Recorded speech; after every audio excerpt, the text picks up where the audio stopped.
Hi fame, பார்த்தீங்கன்னா புறா எப்படி ஜோடி போடலான்னு இந்த வீடியோவில் பார்க்க போகிறோம். உங்களுக்கு பிடிச்ச 2 புறாவை மேல் ஃபீமேல் பார்த்து எடுத்துக்கோங்க. அடுத்து பெண்ணுக்கு 10 கள்ளிக்கு மேலே இருக்கணும். பெண்ணோட ஆணுக்கு 1 கள்ளி இல்லைனா 2 கள்ளி மேலே இருக்கணும். 2 புறாவை அந்த கூட்டுக்குள்ளே விட்டுடலாம். சண்டை போடும். நடுப்பளவு இருக்க கூட்டில் ஜோடி போடாதீங்க. அடுத்து இந்த கூடை அடைச்சிடலாம் வேஸ்ட்டு கட்டையை வச்சு.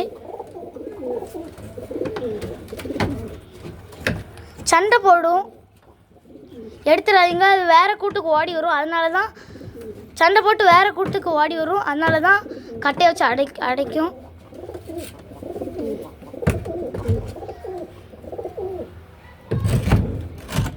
இந்த புறாக்கு ஹெல்த்தியான ஃபுட்டெல்லாம் கொடுங்க. அப்போதான் ஜோடி சேரும், முட்டை விடும். கொழுப்பு சத்து இருக்க ஃபுட்டாக கொடுங்க. இந்த வீடியோ பிடிச்சிருந்தா மறக்காமல் சப்ஸ்கிரைப், லைக் பண்ணுங்கள்.